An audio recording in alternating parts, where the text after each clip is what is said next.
Terima kasih Dr. Raisa.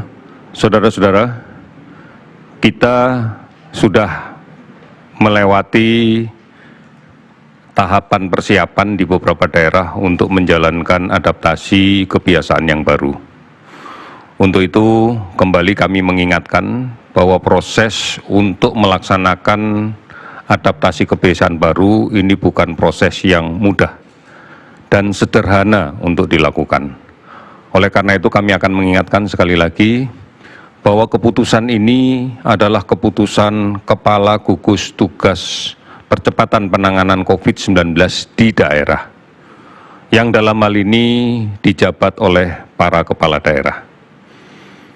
Sudah barang tentu ada beberapa hal yang harus dilaksanakan sebelum memasuki pelaksanaan dari kegiatan adaptasi kebiasaan baru. Yang pertama adalah pastikan bahwa seluruh masyarakat telah memahami dan mampu untuk melaksanakan semua protokol kesehatan dengan sebaik-baiknya. Ini menjadi hal yang sangat mendasar.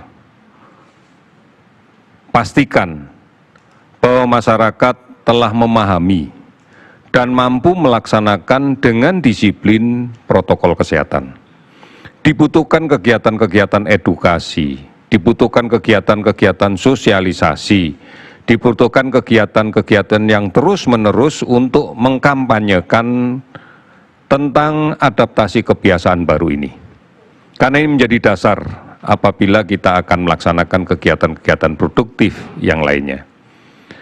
Kemudian yang kedua, kepala daerah selaku kepala gugus tugas percepatan penanganan COVID-19 di daerah melakukan kajian data yang teliti, yang detail bersama seluruh pakar, ahli, dan tokoh-tokoh masyarakat yang ada di wilayahnya masing-masing untuk menentukan mana wilayah yang memungkinkan untuk dilakukan kegiatan-kegiatan produktif kembali.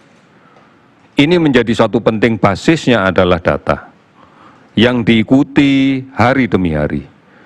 Panduan-panduan tentang prosedur ini sudah dibuat oleh gugus tugas pusat. Oleh karena itu komunikasi antara pusat dengan daerah mutlak di dalam kaitan untuk menentukan suatu daerah atau suatu sektor kegiatan produktif bisa dimulai. Pastikan bahwa harus ada tahapan-tahapan sosialisasi bagi siapapun yang berkepentingan dengan sektor itu. Buat SOP tentang bagaimana mengimplementasikan kebiasaan yang baru di dalam lingkungan sektor yang akan dilakukan kegiatan operasional kembali. Kemudian buatlah simulasi-simulasi tentang bagaimana membatasi kapasitas orang agar tidak terjadi penumpukan dan menimbulkan potensi penularan karena tidak terjaminnya physical distancing. Siapkan fasilitas untuk mencuci tangan, kemudian siapkan juga bagaimana masyarakat bisa mengakses layanan kesehatan yang terdekat manakala dibutuhkannya. Kemudian dilakukan evaluasi yang ketat setiap saat, karena kita tahu tujuan dari kembali produktif ini adalah aman dari COVID-19. Oleh karena manakala kemudian tidak aman terhadap COVID-19, maka bisa dilakukan penutupan kembali atau dilakukan pengaturan kembali. Inilah tugas gugus tugas percepatan penanganan COVID di daerah. Kami berharap bahwa ini dipahami oleh seluruhnya, bukan hanya oleh pemerintah daerah, tetapi juga oleh masyarakat yang kemudian menjalankan kegiatan itu. Basis kita berpikir adalah pentahelik berbasis komunitas. Peran serta masyarakat, peran serta dunia usaha, peran serta akademisi, peran serta media bersama pemerintah adalah menjadi kekuatan besar kita. Saudara, hari ini kami akan memberikan informasi tentang update kinerja kesehatan yang kita laksanakan sampai dengan pukul 12.00 WIB hari ini. Spesimen yang kita periksa hari ini totalnya adalah 18.229, sehingga akumulasi totalnya menjadi 639.385 spesimen. Dari pemeriksaan ini, konfirmasi COVID-19 yang kita dapatkan sebanyak 862 orang, sehingga totalnya menjadi 45.891 orang. Kita lihat distribusinya, maka jumlah penambahan kasus tertinggi hari ini adalah di DKI Jakarta sebanyak 142 orang, dan melaporkan sembuh sebanyak 233 orang. Sulawesi Selatan melaporkan kasus 112 orang dengan kasus sembuh 38 orang. Jawa Tengah 99 orang, kasus sembuh 22 orang. Kemudian Kalimantan Selatan melaporkan ada 94 kasus baru dan 10 orang sembuh. Jawa Timur hari ini melaporkan 91 kasus baru dan 125 sembuh. 18 provinsi melaporkan kasus di bawah 10, ada 9 provinsi yang hari ini melaporkan tidak ada penambahan kasus sama sekali. Beberapa kasus sembuh yang banyak melebihi kasus positif yang dilaporkan. Sebagai contoh adalah di Gorontalo yang hari ini melaporkan 7 kasus baru namun 13 sembuh. Kemudian di Lampung 1 kasus baru dan 5 sembuh. Kalimantan Barat tidak ada kasus baru namun dilaporkan 21 sembuh. Kasus sembuh akumulasinya adalah 521 orang sehingga totalnya menjadi 18.404 orang.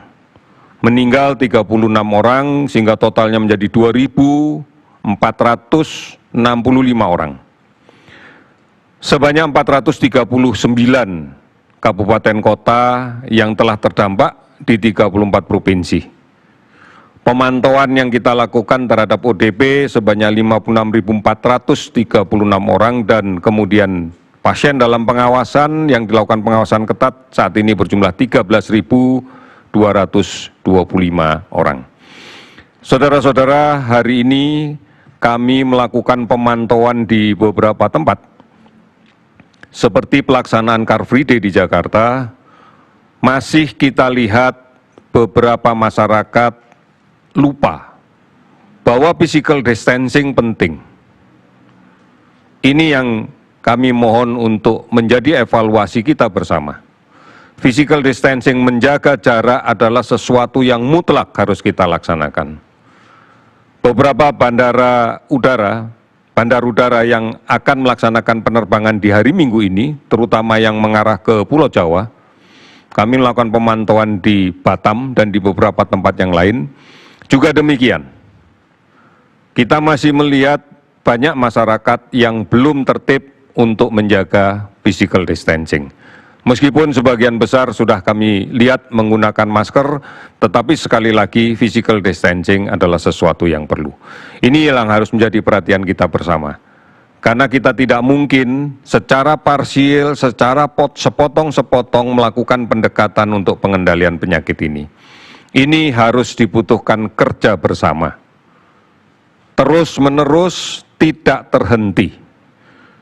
Semangat kita gotong royong menjadi penting untuk saling melindungi, saling menjaga agar penularan ini bisa kita hentikan. Saudara-saudara, ini beberapa hal yang sangat penting dan mendasar sebagai bahan evaluasi kita.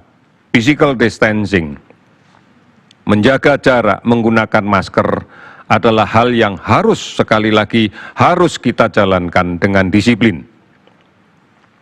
Ini menjadi prasyarat mutlak manakala kita akan melaksanakan adaptasi kebiasaan yang baru untuk kembali kepada tingkat produktivitas kita. Sekali lagi, adaptasi kebiasaan yang baru berbasis pada kepatuhan kita menjalankan protokol kesehatan. Oleh karena itu kita bisa melaksanakan, dan kita pasti bisa untuk melaksanakan kegiatan ini. Terima kasih, selamat sore.